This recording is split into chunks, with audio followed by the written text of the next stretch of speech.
얘들아 보면 수능 특강 현대소설이 구성이 어떻게 됐나 봤더니 1번부터 뒤에 순서대로 쭉 보면 시대순으로 돼 있더라고. 그래서 요 세 번째 나오는 명일이라고 하는 소설은요 1920년대를 배경으로 하고 있어요. 20년대 30년대. 그래서 명일이라고 하는 작품 언제 나왔는지 시기 잘 기억해 두십시오. 얘는 20년대에 1920년대겠죠. 1920년대에 일제가 통치 방법을 문화 통치로 바꿔. 그러면서 10년대에는 조선 사람들이 교육받는 체제 자체를 만들지 않다가 문화 통치가 시작하면서 고등보통학교라고 하는 걸 만들어요. 그래서 보통학교라고 하는 교육 체제를 만들어서 1920년대에 학교를 다닐 법한 나이대의 사람들 같은 경우는 무슨 생각을 하냐면 우리도 학교를 가서 교육을 받으면 돈 벌고 잘 먹고 잘 살 수 있을 거야 라고 생각을 해. 그런데 일본이 사실 1920년대 교육을 시켰던 애들은 대부분 어떤 애들이냐면 대학 교육에서 시켰던 것들은 문학이라던가 예술 수업만 시켜요. 그리고 고등학교 이제 중등, 고등 뭐 요런 단위까지 놓고 봤을 때 교육하는 기본적인 것들은 전부 아주 단순한 기술적 작업들만 시켜요. 그래서 사실 학교를 다녔다 그리고 대학까지 나왔다 이게 이 사람들의 부라고 하는 걸 보장시켜주지 못해. 1920년대 우리도 이제 공부해서 잘 먹고 잘 살 수 있겠다 해서 높은 학구열을 가져서 대학까지 보내고 고등학교까지 보냈던 사람들 같은 경우는 삶이라고 하는 게 차라리 일용직 노동자들이 노동하는 것보다 돈을 못 버는 상태가 된단 말이야. 그래서 이 명일이라고 하는 소설은 그런 사실을 보여줘요. 쓰인 건 1930년대에 쓰였어요. 그래서 이 명일에 나오는 주인공 2명이 부부인데 여자도 고등보통학교까지 나오고 남자 주인공도 대학까지 나왔단 말이야. 그런데 둘 다 굶고 있어. 그래서 남자 주인공은 뭐라고 생각하냐면 내 자식들한테 교육이라고 하는 걸 시켜봤자 얘네들도 나처럼 굶는다라고 생각해. 그래서 교육을 안 시켜요. 근데 부인 같은 경우에는 그래도 아직까지 교육이라고 하는 걸 좀 시켜야 된다라고 하는 입장이야. 그래서 얘네가 자식이 아들이 둘 있거든? 결론으로 가면 아들 한 명은 아버지가 데리고 공장에 취직시키고 아들 한 명은 어머니가 데리고 가서 학교에 보내요. 그러면서 작품이 끝나는데 그래서 이 작품은 결국 하고자 하는 얘기가 뭐냐면 일제의 교육 정책이라고 하는 게 사실은 조선인들을 기만하는 정책이었다. 그래서 학교를 간다라고 하고 학력을 높인다라고 해서 삶의 질이 높아지지 않는 그때 당시 사회 현실을 비판하고 있는 작품이야. 오케이? 그렇게 생각하시고 봅시다. 저녁거리가 없지? 라고 해. 자, 이게 그날 아침에 하는 말이야. 저녁거리라고 하는 게 없냐라고 물어보는 건 이 사람들은 하루 벌어서 하루 먹고 사는 존재인 거야. 그만큼 가난하다는 거죠. 범수는 할 수 없으면 양복이라도 잡혀야겠어서 떼어 입고 나가길 주저하는 것이다. 자, 이 양복이라고 하는 소재는 범수 입장에서는 자기가 취직될 거라는 생각 자체를 안 해. 그래서 범수한테는 필요 없는 물건이야. 차라리 이걸 빌려주고 어디에 저당 잡혀서 돈을 가지고 저녁거리를 사 먹는 게 나은 입장이야. 근데 영주는 양복이라고 하는 건 내 남편이 언젠간 취직을 해야 되는데 취직을 하기 위해서 면접을 봐야 되잖아. 그래서 취직을 위해서는 반드시 필요한 도구라고 생각해서 절대 팔기 싫어합니다. 그래서 양복을 입고 나가야 되는 상황인데 저녁거리가 없으니까 양복 입고 나가지 않고 양복을 부인한테 시켜서 이렇게 뭐 전당포 같은데 잡혀야겠다라고 생각하고 있는 모습이 드러나고 있어요. 번연한 속이지 물어선 뭘 하우 이래. 번연하다. 자, 분명하다. 이렇게 생각해 주시면 됩니다. 뻔하지 뭐 이런 뜻이야. 뻔한 얘기지 뭐 물어서 뭐 하우 해서 범수에 대해 핀잔하고 있는 게 이 영주야. 영주. 둘은 부부입니다. 풀죽은 대답을 한다. 그럼 저 양복이라도 재펴오구려. 그래서 양복을 어차피 나는 오늘 입고 출근을 해도 면접 자리도 없고 직장도 못 구하고 내가 이전에 면접 봤던 데에서 나 합격했다고 오라고 할 가능성도 없어. 그러니까 범수는 양복 입을 필요가 없다라고 생각하는 거야. 근데 그것마저 잡히면 어떡하려고 그러고. 자, 그것마저 잡히면 이러지. 그러니까 이미 얘네들은 먹고 살기 힘들어서 웬만큼 돈 되는 애들은 다 잡혀있는 상태인 거야. 그리 기나게 양복 입고 출근을 할 일은 무엇이나. 그래서 범수는 지금 자기가 취직할 거라는 기대 자체를 안 하고 있습니다.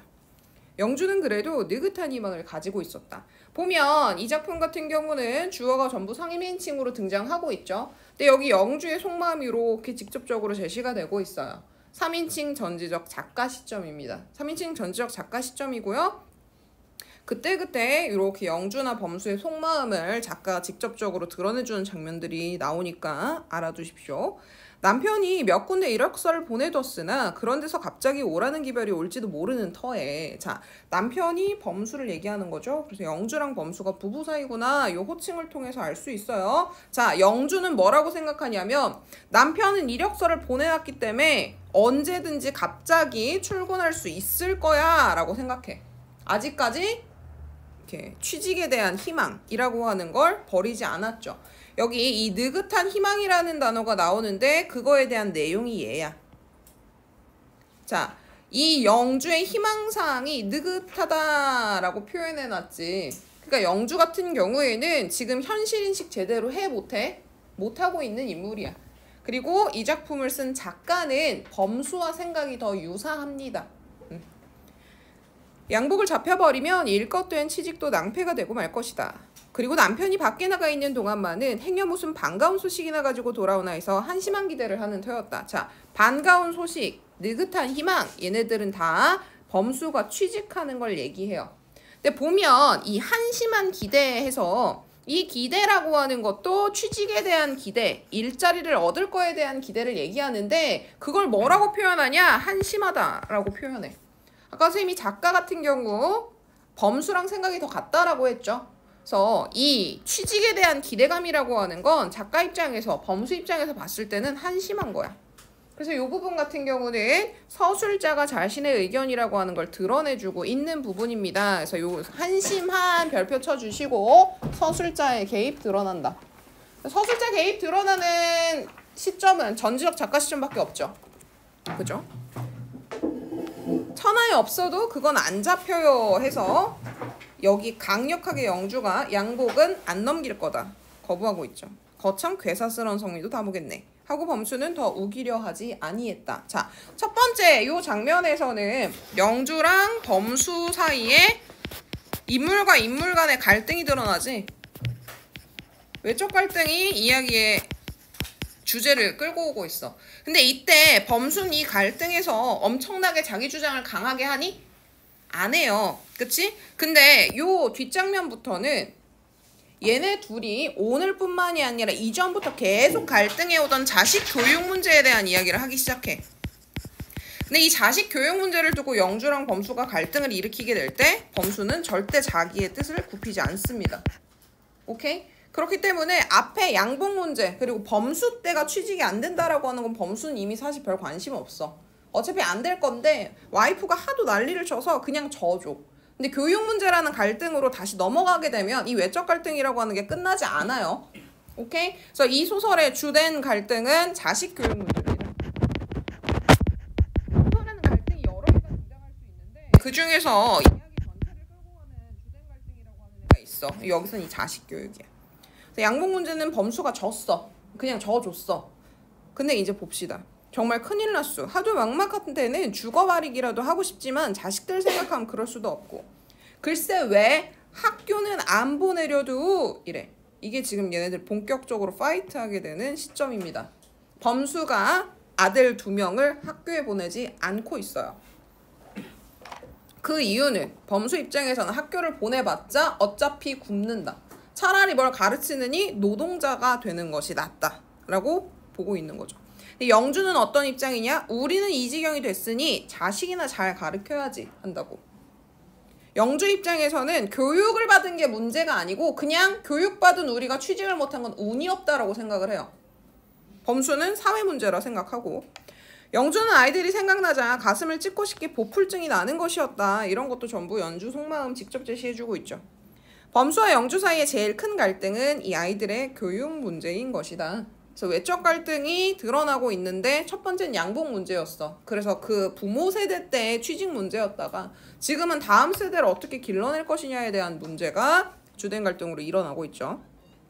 영주는 아이들을 공부를 시켜 장래의 희망을 거기다 붙이자는 것이었다. 그래서 우리가 먹고 살 장래의 희망은 아이들 교육에 있다. 그래서 즉 영주는 지식이라고 하는 것은 효용성이 있다라고 믿어요. 효용성은 효율적으로 사용할 수 있다란 얘기야. 그러니까 공부를 시키면 먹고 사는데 효율적으로 사용이 된다라고 보고 있는 거죠. 그는 하다 못하면 자기가 몸뚱이를 팔아서라도 아이들의 뒤를 댄다고 하고 또 그의 악지로 그만 짓을 못할 것도 아니었다. 그래서 영주 입장은 자기가 열심히 일을 해서라도 아이들 교육은 시키고 싶어 하죠. 그러나 범수는 듣지 아니했다. 섣불리 공부를 시켰자 허리 부러진 말처럼 아무짝에도 쓸데없는 반거충이가 될 것이요. 반거충이 이게 범수가 자기 스스로를 그렇게 생각해요. 그러니 그것이 아이들 자신 장래에 불행하게 할 뿐만 아니라 따라서 부모의 기쁨도 되지 아니한다라고 내내 우겨왔던 것이다. 그래서 여기 이렇게 가로친 부분이 범수가 아이들을 학교에 보내지 않는 이유예요. 학교에 가봤자 허리가 부러진 말처럼 쓸모가 없어지고 반거충이 같은 사람이 돼버린다. 그건 범수가 생각했을 때 자기 자신이 그런 사람이야.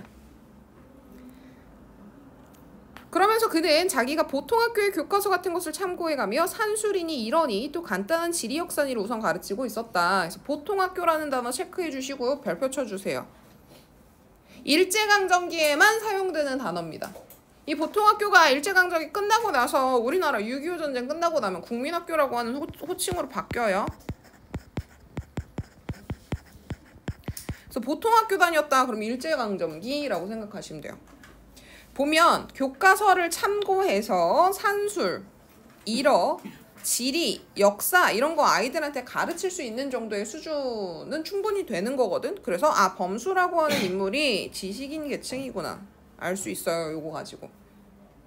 그러나 영주가 보기에는 그것이 도무지 시원찮고 믿어지가 못했다. 여기서 그것이라고 하는 건 앞서 나온 내용이죠. 아이들을 범수가 가르치는 것. 여기 이 작품에는 대용 표현이 꽤 많이 나와. 그래서 각각 대용 표현이 앞서 나온 요소들 중에 어떤 걸 지시하고 있는지 그거 잘 봐두세요. 범수는 아내에게 너무도 번번이 듣는 푸념이라 번번이 듣는다라고 되어 있지. 그치? 그러니까 이 문제로 여러 차례 싸운 거야. 오늘뿐만이 아니라 한두 번 아니에요. 그 대답을 또다시 되풀이하기가 성가셔서 아무 말도 아니하려고 했으나 아내는 오늘도 기어이 요정을 낼 듯이 기승을 부리려 든다. 자, 여기 보시면 자녀 교육 문제에 대해서 범수는 회피하고 있고 영주는 적극적으로 남편이랑 싸우고 있지. 그래서 이 둘의 태도는 교육 문제에 대한 태도다. 이렇게 생각해 주시면 돼요. 글쎄 여보, 당신은 당신이 희망하는 일이나 있어서 그런다고. 나는 어쩌라고 그리요? 이래. 자, 여기 보시면 범수가 생각하고 있는 일이 있어서 자식 교육을 안 시키고 있는 거야. 자기가 하고 싶은 대로 하고 있는 거죠. 근데 영주는 교육을 시키고 싶은데 그걸 못하고 있잖아. 그러니까 이 대사는 뭐냐면 당신이 지금 대화를 회피해버리면 네가 하고 싶은 대로 하게 되는 거지. 내 의견은 하나도 안 들어주는 거 아니냐. 낸들 희망을 따로 가지고 그러는 건 아니래도 그래. 그래서 사실 범수도 뭘 가지고 자식을 키워야 되는지 알 수 없어. 근데 확실한 건 교육은 아니다. 이렇게 생각하는 거죠. 자식들이 장래에 잘 되어 잘 살게 하자는 생각은 임자하고 꼭 같지만 자 요거 별표 치세요. 자 범수와 영주는 자식 교육 문제에 대해서 상반된 태도를 보여. 요 상반된 태도는 둘의 차이점을 얘기해주고 있는 거야. 방법의 차이죠. 근데 둘의 목적은 똑같아요. 잘 먹고 잘 살게 하자. 둘의 목적은 똑같아. 방법이 다를 뿐. 단지 내가 골라낸 방법이 옳으니까 그러는 거지. 자, 이 방법이라고 하는 게 둘 사이의 차이점인 거죠. 그래서 영주는 공부를 시켜서 잘 살게 하자는 거고 범수는 공부는 소용이 없다. 나는 그 말 믿을 수 없어. 공부 못한 놈이 막벌이 노동자가 되어 남의 하시나 받지. 잘 될 게 어디 있더람? 자, 봐. 막벌이 노동자를 바라보는 시각도 달라요. 범수는 자기보다 막벌이 노동자가 낫다고 생각해요. 돈이라도 버니까. 근데 영주는 그렇지 않죠. 그건 20년 전 사람들이 하던 소리야. 번연히 눈앞에 실증을 보면서 그래. 그래서 이 20년 전이라고 하는 건 이제 1910년대. 지금 이 작품 1930년대 쓰인 작품이고 1920년대에 보통학교가 들어섰다라고 했어요.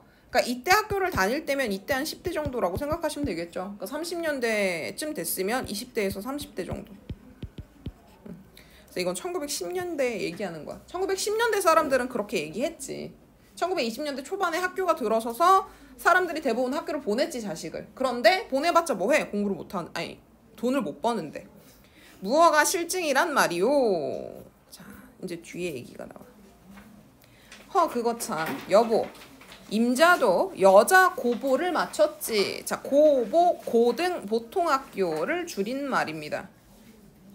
보통학교라고 하는 건 일제강점기에만 있었다. 그래서 얘도 마찬가지 시대적 배경을 짐작할 수 있게 하는 단어예요. 여자들이 보통 제일 높은 교육 수준을 받는다 그러면 고등보통학교까지 받아요. 이화여자대학교 전신이 고등보통학교였죠. 그래서 그런데 시방 우리들이 살아가는 꼴을 좀 보지 못해? 자, 이게 실증이라는 거야. 너는 고등고등학교 나왔고 난 대학까지 나왔어. 얘들아, 1920년대 우리나라 대학교 몇 개 있었어? 제일 먼저 경성제국대학. 그치? 그리고 나서요, 그 이후에 30년대 지나서야지 이제 뭐 배제대라던가 뭐 연대라던가 고대라던가 이런 애들이 막 들어서기 시작하는 거야. 그러면 지금 얘가 대학 나왔다라 그러면 경성제국대학일 확률이 커요. 서울대 나와서 돈을 못 벌어. 그렇게 사는 거랑 그냥 공부 안 하고 대학 안 가고 일용직 노동자로 돈 벌고 사는 거랑 이 사람은 그냥 일용직 노동자로 돈 벌고 사는 게 낫다라고 생각하고 있는 거야. 그거야. 공부한 게 잘못이요? 당신 잘못이지. 자, 이게 지금 영주 생각. 영주는 우리가 가난한 원인은 범수가 잘못돼서라고 생각하고 있어. 범수와 영주가 궁핍하게 살아가는 상황, 요게 그거가 지시하고 있는 내용이야. 그래서 얘는 지시, 대용 표현 이런 거 많이 쓰이니까 얘가 뭘 뜻하는지 알아두십시오. 세상 탓이야. 자, 이게 범수의견. 대학을 나왔음에도 불구하고 가난하게 사는 원인은 사회현실 문제 때문이야. 그건 왜 그러냐면 대학을 나온 게 중요한 게 아니라 친일행위라고 하는 걸 얼마나 잘하느냐에 따라서 잘 먹고 잘 사는가가 바뀐단 말이야. 그러니까 영주 같은 경우는 네가 처신을 잘 못했으니까 취업이 안 되진 거고, 범수는 그게 아니고 친일행위를 해야 되는데 난 그런 연줄이 없어. 이런 거지. 세상 탓이야. 이런 세상에도 남은 제가 큰 공부해서 잘들 살아갑디다. 그래서 이 보통 이 남이라고 하는 존재들은 다 어떤 존재야? 친일행위 하는 사람들이겠죠? 혹은 아니면 인맥이 이렇게 짱짱하게 있는 사람들이겠거나. 자, 영주는 아직 일제강점기 교육제도의 기만성이라고 하는 걸 간파하지 못한 상태입니다. 그러니까 일종의 고등고등학교도 그렇고 대학 교육도 그렇고 전부 뭐 하는 거야? 그냥 보여주기식. 사람들이 1919년 3.1운동 때 엄청나게 만세운동 통해갖고 독립을 염원하죠. 그랬더니 달래주기 식으로 대학을 설립해준 거란 말이야. 근데 영주는 아직 그걸 몰라요. 그건 우연이고, 여기서 그건이라고 하는 건 얘지. 공부해서 잘 살아가는 경우. 이건 그냥 우연이고, 이제 세상 갈수록 우리 같은 인간이 못 살게 된다. 우리 같은 인간, 이 사람들을 지식인 계층 얘기하는 거예요. 지식인 계층들은 못 살게 된다. 내 마침 생각이 났으니 비유를 하나 할게. 들어보려고? 이래. 자, 그래서 이제 비유가 나오는데 이 비유된 표현 해석 잘 해주셔야 됩니다. 듣기 싫어요 이러거든. 남편에 대한 반발심. 그 남편이 지금 자기 고집을 안 꺾으니까 저 비유고 보고 듣기 싫은 거야. 영주는 말로는 언제든지 남편을 못 당하는지라. 또 무슨 묘한 소리를 해서 올가미를 씌우나 싶어 톡 쏘아버렸다. 하따 그러지 말고 들어봐요. 자, 시방. 내가 돈이 1원이 있다고 합시다. 자, 1원에다 잘 적어 놓으세요. 현재 얘네가 갖고 있는 경제력이야. 우리 집 전 재산이 1원이 있다라고 생각해보자.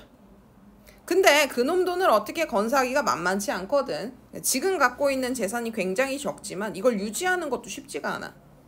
돈을 넣을 것이 없단 말이야. 돈을 넣을 게 없다는 건 이 경제력을 투자해서 우리가 먹고 살 수 있게 할 만한 방안이 없다는 거야. 이 경제력을 어디다 투자를 해야지 얘가 불어나면 우리가 먹고 살아야 되잖아? 근데 넣을 데가 없어, 넣을 데가. 말해요. 이제 영주가 듣기 시작하죠. 근데 척상점에 가서 1원짜리 돈 지갑을 사잖수. 자, 돈 지갑. 이게 뭐야? 돈 넣을 것인 거지. 근데 너네 1원짜리를 지갑에 넣는다고 돈이 불어나니? 안 나죠? 그러니까 여기 이 지갑이라고 하는 게 뭐냐면 교육이야, 교육. 응? 그리고 1원밖에 없는 상태인데 지갑이 1원이래. 그지? 그럼 이 지갑 사고 나면 돈이 남아, 안 남아? 안 남지? 그럼 지갑에 0원 집어넣어 놓을 거야? 말도 안 되는 거죠. 그래서 지금 범수는 무슨 얘기를 하고 있냐면 우리 집안에 있는 온 돈을 다 모아다가 교육에다 쓴다고 해보자. 근데 교육이라고 하는 건 돈을 집어넣는 공간이 지갑과도 같은 공간이야. 무슨 주식 같은 데면 오를 거라도 기대하죠. 그런데 지갑이라고 하는 공간은 1원 집어넣는다고 불어나지 않아. 그리고 심지어 지갑을 사는데 1원이 들어가. 즉 얘는 무슨 말이냐? 우리가 갖고 있는 온 경제력을 자식 공부에다 다 시키면 우리는 결국 갖고 있는 재산은 빵원이 될 거란 소리야. 불어나긴커녕 교육에만 돈 쓰다가 우리 다 굶어 죽을 거야. 이 얘기인 거죠. 자, 근데 그 말을 들은 영주가 홀라당 넘어가죠. 아니 1원밖에 없는데 1원짜리 지갑을 왜 사냐는 거야. 그럼 뭐 돈을 왜 집어넣어? 그지? 영주는 유도를 받아 무심코 이렇게 대꾸를 한다. 거봐 글쎄 해서 자 이제 범수는 영주가 자기의 의도에 탁 하고 넘어온 거죠. 이게 못 알아들은 거야. 영주는 지갑을 왜 사? 그러니까 이게 교육을 빗대고 있는 표현이라고 하는 걸 못 알아들은 거야. 그러니까 이걸 밖에서 그냥 보면 바보 같은 짓이죠. 그래서 범수가 싱글벙글 웃습니다. 우리가 시방 공부를 한다는 것이 그렇게 1원 가진 놈이 1원을 넣어두려고 1원을 다 주고 지갑을 사는 셈이야. 1원으로 지갑 사는 것이 부당하다. 즉 공부라고 하는 것도 우리가 갖고 있는 경제력을 다 투자해서 시키는 것도 부당하다. 어째서? 지갑을 쓸 때 있어야지 이래. 1원밖에 없고 돈이 더 생길 수가 없는 상황인데 지갑을 사봐야 그 지갑이라고 하는 애에 넣을 돈도 없어지고 지갑은 어차피 사봤자 돈이 불어나지도 않아. 돈을 들여 자식 교육시키는 것 자체가 쓸모가 없는 거지. 그랬더니 영주가 조금이라도 반발하고 싶어서 뭐라 그러냐면 1원 가지고 1원 써서 지갑을 사면 지갑은 남아있잖아. 그럼 언젠가는 이 지갑을 냅두면 돈 생겨서 넣으면 되잖아. 그러니까 이건 무슨 얘기야? 교육은 일단 시켜놨다가 교육으로는 당장 돈을 못 벌어도 나중에 돈 벌 기회라고 하는 게 생기면 지갑이 있는 상태면 돈이 들어왔을 때 집어넣을 수라도 있잖아. 이런 얘기야. 근데 이 돈 생기면 범수는 이럴 일이 절대 없다라고 생각하는 거예요. 그 두었다가가 문제거든. 얘가 문제라는 거죠. 그 지갑에 돈이 또 생겨서 넣게 될 세상 우리는 구경도 못한다. 교육을 시켜놨어? 그리고 돈 벌 기회가 오면 그걸 잡아서 넣으면 되잖아 이거잖아. 이 두었다가 기회라고 하는 게 생겨 안 생겨? 안 생긴다는 거야. 우리한테는 안 생긴다. 그랬더니 영주가 난 모를 소리야 이래. 못 알아듣기도 괴이찮지. 못 알아듣는 것도 뭐 이상하지는 않지 이런 뜻이야. 괴이타가 이상하다는 소리야. 괴이치 않지거든. 얘는 이상하진 않지. 그렇지만 세상은 부자하고 노동자의 세상이지. 그 중간에 있는 지식인 계층들은 모두 다 헛개비다. 이 사람 지금 범수가 쓰는 말투 보면 표준어 쓰고 있니? 뭐다, 뭐 시방 이런 거 쓰고 있죠. 그래서 전라도 사투리 쓰고 있어요. 지식인 계층이 쓸모없는 취급을 받는 세상에서 자식들을 노동자로 키우는 것이 오히려 낫다라고 생각해요. 노동자 계급이 지식인 계급보다 낫다라고 생각하는 건 범수. 영주는 그렇지 않습니다. 자, 그리고 이제 이 중략 부분 뒤에는 진짜 먹을 게 없으니까 범수가 뭘 하려고 생각을 하냐? 도둑질을 하려고 생각을 해요. 도둑질을 하겠다고 종로에 갑니다. 종로에는 지금도 마찬가지인데 금은방들이 많아. 종로 금은방에 들어가서 금이라고 하는 걸 훔치겠다라고 생각하고 들어가. 근데 훔칠까 못 훔칠까? 너네 대학 교육을 받았으면 특히 일제강점기 대학에서는 교양교육을 위주로 가르친단 말이야. 그러면 평생을 어떤 가르침을 받냐면 남의 거 훔치면 돼, 안 돼? 안 된다고 가르침을 받겠죠, 당연히. 수많은 여러 가지 이야기들을 막 근거를 들으면서 그러니까 얘는 지금껏 자기가 받았던 교육 때문에 도덕적으로 타락된 행동도 하지 못해. 그러니까 교육이라고 하는 건 차라리 안 받는 것만 못한 거야. 안 받으면 양심의 가책이라도 안 느끼고 훔치기라도 하지. 자 볼게. 이게 몇 돈중이죠? 그래서 이 돈이라고 하는 건 금의 무게를 재는 단위야. 그래서 이렇게 괜히 한번 들어갔고 직원이 내가 든 비녀의 무게를 재러 가면 그 사이 시선이 돌아갈 거 아니야. 그래서 그때 훔치려고 일부러 물어보는 거예요. 그래서 물건 훔칠 기회를 엿보며 점원의 주의를 다른 곳으로 돌리고 있죠. 범수는 아까 눈독 들인 금비녀를 빼 손바닥에 놓고 촐싹거리며 묻는다. 점원이 그 금비녀를 받아서 저울에 달고 있는 동안 범수는 다른 놈을 2억에, 이 다른 금비녀들을 얘기합니다. 다른 금비녀들을 2억에 빼어가지고 어림하는 듯 양손에 하나씩 올려놓고 촐싹거리고 있어요. 이것이 기회인 것이다. 점원이 저울에 금비녀 무게를 달고 있는 이때가 훔칠 기회다. 그는 그 기회를 이용하려고 다뿌 긴장이 돼서 점원이 닷돈 2푼 중입니다. 해서 5돈 2푼입니다. 라고 얘기를 하는 거 안 들려. 이미 얘가 그거 고민하는 사이에 직원은 저울에서 재고 다시 돌아왔어. 그 짧은 순간 얘가 이거 생각할 동안 훔쳤어야 되거든. 훔쳤어 못 훔쳤어? 못 훔쳤어. 점원이 저울질을 하는 잠깐 동안 손빠르게 한 개를 요술하듯이 소매 속에 넣든지 어디든지 감췄어야 할 것을 막상 닥뜨리고 보니 범수에겐 그러한 재치도 없고 기술도 없었다. 또한 담보의 단련도 없었다. 여기서 담보라고 하는 건 담이 크다 이렇게 얘기하죠. 첫 시험은 실패하고 그 다음은 가락지, 반지를 가지고 시험을 또 해봅니다. 그러나 또 실패하죠. 그는 점원의 멸시하는 시선을 뒤통수에 받으면서 금은상을 나와 화신 앞으로 건너왔다. 자, 이 화신 별표 치세요. 지금은 없어졌는데 화신 백화점을 얘기하는 거거든. 우리나라에 들어온 이제 근대 백화점이에요. 일제강점기에 들어왔고요. 이 화신 백화점은 1931년에 조선에 들어와요. 우리나라에 들어와요. 그러니까 지금 이 글이 쓰여져 있고 범수랑 영주가 자식을 키우는 시기는 1930년대야. 오케이? 1930년대 이후인데 얘들이 보통 학교를 다닌 나이 때는 1920년대 땐 거죠. 오케이. 자, 그리고 이 화신 백화점은 공평동 종로에 있는 백화점이야. 종로에 들어섰던 백화점이라서요. 이 금은상이 종로에 있는 거구나 알 수 있어요. 자, 보시면 금은상 나와서 화신 앞으로 건너왔다 해서요. 종로 금은방에서 종로 화신백화점으로 공간에 이동하는 장면 나옵니다. 그래서 이 사람 지금 여기 서울 종로 2가에 있는 겁니다. 명확하게 알 수 있어요. 종로 2가 앞에 화신백화점이 있어. 그는 혼자 속으로 생각했다. 보통 학교부터 쳐서 대학까지 16년이나 공부를 한 것이 조그마한 금비녀 한 개 감쪽같이 숨기는 기술을 배우느니만도 못하다고. 자, 지식인보다 도둑놈이 낫다는 거죠. 그래서 경제적으로 무능한 자신의 처지를 자조 별표 치세요. 자조. 자기 스스로를 비판하고 있죠. 자기 스스로를 비웃는 태도를 자조라 그래요.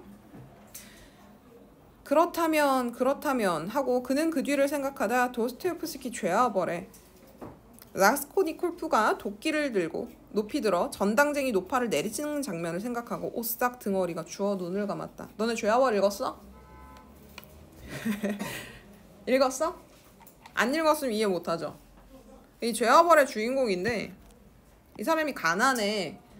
근데 전당쟁이 노파라고 하는 사람이 집에 엄청난 돈을 두고 있다라고 하는 소문을 들어. 자기가 그렇게까지 할 생각은 아니었는데 이 집에 이걸 훔치러 들어갔다? 근데 노파가 있었던 거야. 그래서 도끼로 내려 찍어서 노파를 살해해요. 그리고 나서 자기가 살해한 범죄자가 됐지? 그 다음부터 도망쳐 다니는데 그 도망쳐 다니면서 느끼는 죄책감에 대해서 얘기하고 있는 소설이 죄와벌이야. 그러니까 즉 무슨 얘기냐면 이 장면을 왜 생각했냐? 자기가 이렇게까지 돈을 벌지 못하면 나중에 가서는 사람을 죽일 수도 있겠구나라는 생각이 순간 든 거야. 그래서 자기가 대학 나온 사람으로서의 양심이라고 하는 거가 오싹 등어리가 추워 소름 끼치게 자기 자신을 생각하게 만든 거죠.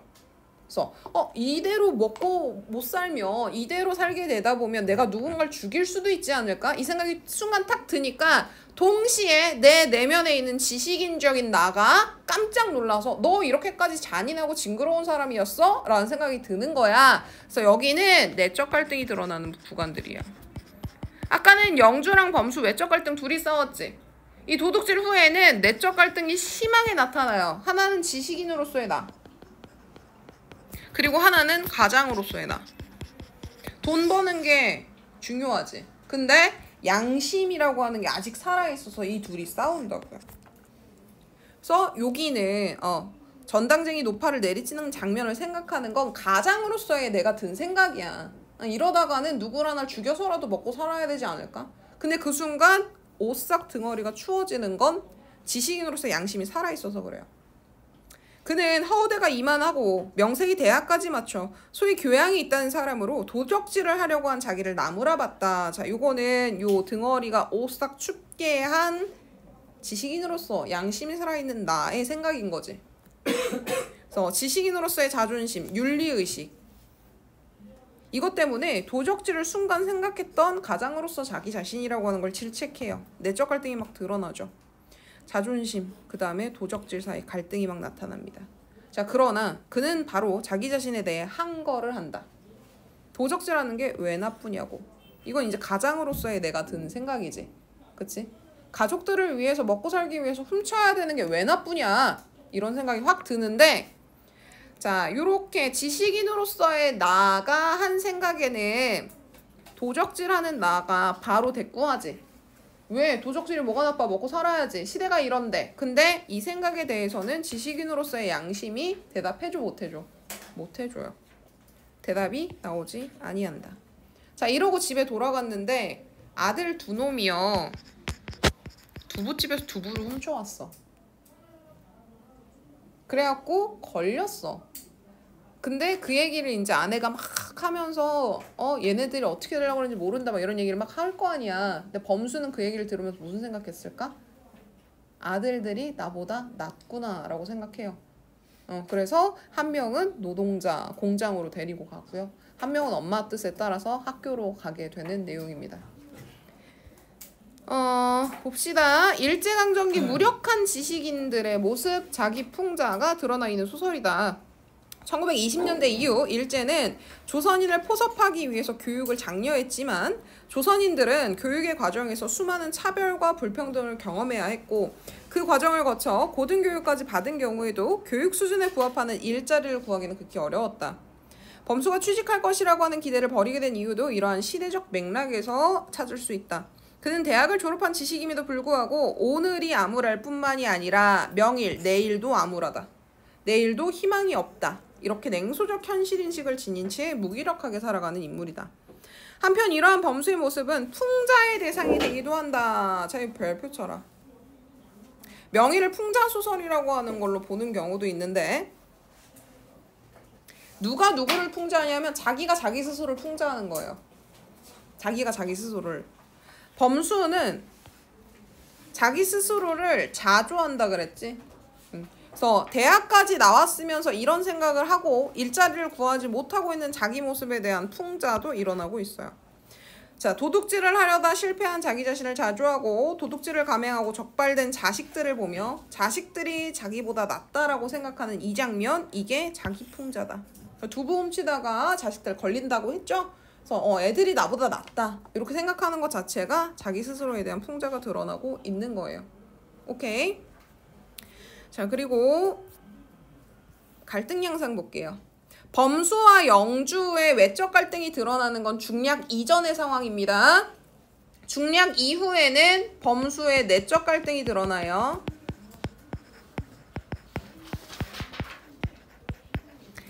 그래서 앞부분에 나오는 범수와 영주의 갈등. 범수는 지식이 효용이 없다라고 생각하고 영주는 있다라고 생각하죠. 그래서 범수는 학교에 자식들을 보내지 않고 공장에 취직시키려고 하고, 영주는 교육을 계속 주장합니다. 그래서 영주는 내일, 명일에 희망이 있다라고 생각하는 인물이야. 그래서 이 명일을 대비하기 위해 자식들 교육을 시켜야 된다라고 생각하는 인물. 범수는 명의래도 희망은 없다. 그리고 나서 중략 부분 이후에는 범수의 내면이 둘로 갈라져서 갈등한다고 했습니다. 자, 이 작품은 전지적 작가 시점이에요. 장면에 따라 요거 별표 범수와 영주를 각각 촉점 인물로 삼아 사건을 서술하기도 한다. 자, 전지적 작가 시점에서야 시점 이동이 드러나는 경우들이 있는데 이런 경우예요. 범수 입장에서 초점화를 하다 영주 입장에서 초점화를 하다 바꾸거든. 그래서 요런 경우 선지에서 뭐라고 표현하냐면 서술자가 초점화된 이런 표현은 안 쓰고요. 그냥 서술해주고 있는 대상에 대한 전환이 일어난다. 뭐 이렇게 나와. 그거 맞는 설명입니다. 명의래선. 그리고 초점화된 인물의 내면 심리 묘사를 해주고 있어요. 그래서 요 서술상 특징 잘 알아두십시오. 자, 여기까지 명의 설명인데 질문 있어?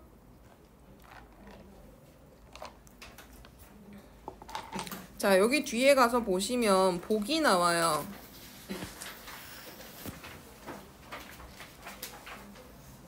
요거 잘 봐두시고 여러분들 같은 경우에는 수능 특강 문제 유형 같은 경우도 잘 나오니까 봐주십시오. 이것만 읽고 마무리해 볼게요. 일제가 식민체제의 일환으로 도입한 근대적 교육제도. 식민체제의 일환이다라고 하는 건 1920년대 문화통치 얘기하고 있는 거예요. 고등교육까지 받은 사람은 체제를 유지하는 데 기여하는 경우가 아니라면, 자, 체제 유지에 기여하는 경우는 친일 얘기합니다. 친일행위. 친일행위를 하는 경우가 아니면 일자리를 기대하기 극히 어려웠다.